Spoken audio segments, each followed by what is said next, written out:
All right, you guys, Town Business Sports and Entertainment. I got a special guest, Mr. Paul Wade, owner of the 3rd Street Gym in San Francisco, California. How you doing today, sir? I'm good, my man. How about you?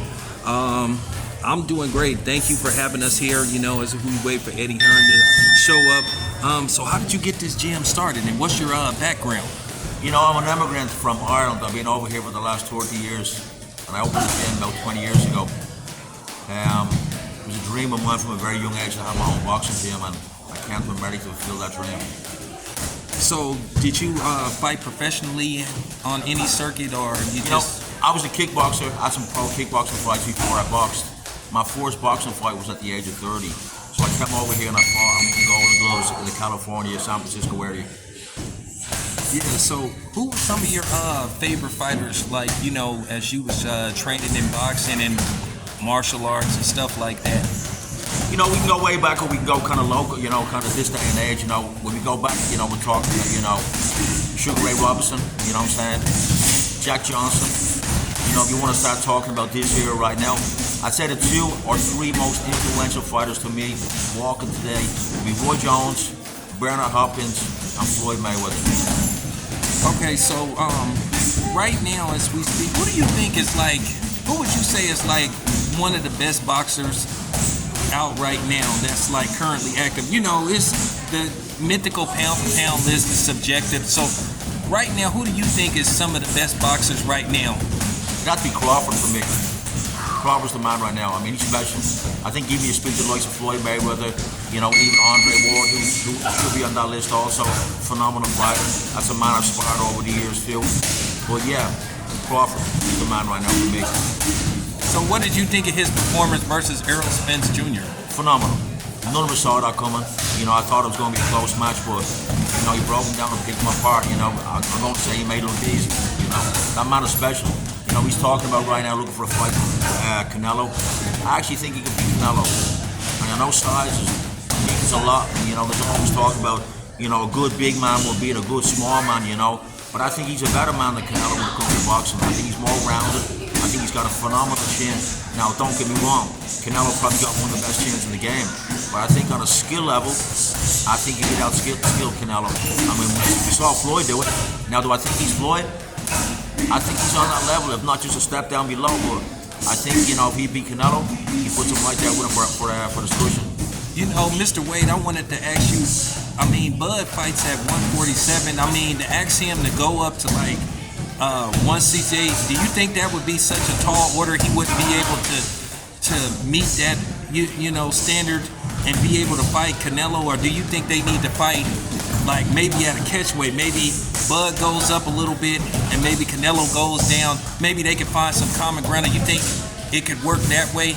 In a perfect world, they want to meet somewhere, but I don't think Canelo's going to come down. I don't think he wants that fight. I think if he beats him at a catchweight, it's going to suit Crawford better. And as we know, Canelo was 152 when he fought Floyd. He's the one that's kind of stepped up the weight over the years, So he's not a natural, 168 or 175, you know what I'm saying? That ain't his natural weight. He carries it well. Well, yourself, if a fighter's fighting at 147, he'd probably be walking around at 170 at certain days, you know what I mean? So they cut a lot of weight. So I think no matter what the weight is, he could make that happen. Well, let me ask you about a guy that can fight Canelo, but it seems that they seem to be they can't. I know where you're going with this. Yes, I have to ask you. Will we ever see David Benavidez versus Canelo? And if we do, Mr. Wade, who do you think wins that fight? That's a special fight. It has to happen, especially, 2 Mexican warriors, I go back and forth, People, they judge Canelo a lot, but the dude is special. You got to give him his props for what he's doing in boxing,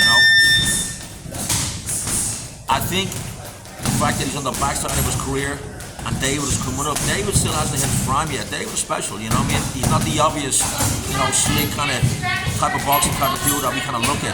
He's that dude that walks you down and breaks you down. And he can box too, he's not just a banger. This man is special. He got some special stuff. And the way he came up is different than a lot of other fighters. He was an overweight kid. He wasn't that slick boxer, that we all kind of love to love, But I think I'd probably put my money on Benavidez, but it can go either way. That's probably a 12-round fight right there, One thing about those two men and Mexican fighters, especially these two, they got chins, Yeah, were you surprised at how easy David Benavidez beat Demetrius Andrade? I mean, it seemed like after round 2, it just seemed like everything just went downhill. It's just like David Benavidez just woke up, and then it was kind of like a gentleman's like a gentleman's domination. I wasn't surprised, you know. Bam Bam especially, you know what I'm saying? He's a good fighter too, but I think he's a little bit of a front runner, you know. For those 4, 6, 7 rounds, he can do what he does. You know, he's a handful. He's very slick, you know what I'm saying? He can pick you, he can break you, he can bust you. But I just felt like the size, he came up there. Now there's a fight when it comes to size that really matters, especially with a fighter like a Benavidez, who comes on slow as the fight goes on. He didn't come on slow in this fight from the gate, you know what I'm saying?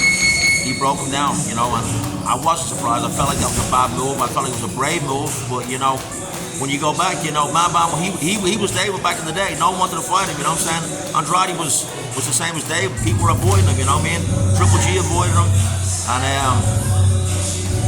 I kind of felt like it was going to go that way, you know. I wasn't surprised, you know. It was a great fight too for when it lasted. So who do you got Saturday? Haney versus Regis Prograis. I think you got to pick Haney, you know, and I think Regis is a good fighter too, you know. Not a great fighter, but a good fighter and a tough fighter. You know, he can punch, he can bang, but you know, Devin can do it all. You know, people talk about he got a glass chin and this, that, and the other. You know, I don't think so. I'm gonna the Lomachenko fight. I felt like he won that fight. I did too. Was it a close fight? Hell yeah. And if I had it gone the other way, I wouldn't have said shit. You know, to be honest, maybe I was favoring Loma a little bit. But there's one thing about David in that fight. He made adjustments. You know, or Devin. He made adjustments in that fight. You know, we all expect to sit behind the jab and break him down and move, be slick. We went to that body straight away, you know. We never seen him fight that way before, so I have to give him respect for those adjustments that he made. And even though at the end of the fight, Devin felt like he may not have got it, you know what I'm saying? But he fought his ass off, you know what I mean? And I felt like he deserved it. He snuck it out. It was a close fight, and you can go either way in an argument, say, well, but I felt like he got that fight, you know. Okay, one last question. Hey, have you ever interacted with your fellow countryman Conor McGregor? Have you ever spoke to him or? Never. I met his trainer a few times, you know. We've kind of spoken a little bit. A lot of people compare me to him and stuff, you know, but nah, we never met. I'm sure we crossed paths at some stage, you know. Dublin is where I'm from, is where he's from too, the same city. It's very similar to San Francisco. It's a small city. And you know, it's like the boxing game here. Like if you were back home, you're gonna cross paths with him.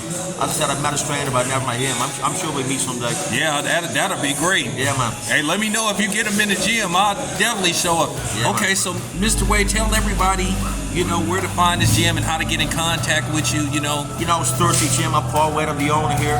We in San Francisco, we on 3rd Street, you know, kind of in the Hunter Point area. 2576 3rd Street, San Francisco. Come check us out. We've been here 20 years now. All right. Thank you very much, Mr. Wade. My pleasure.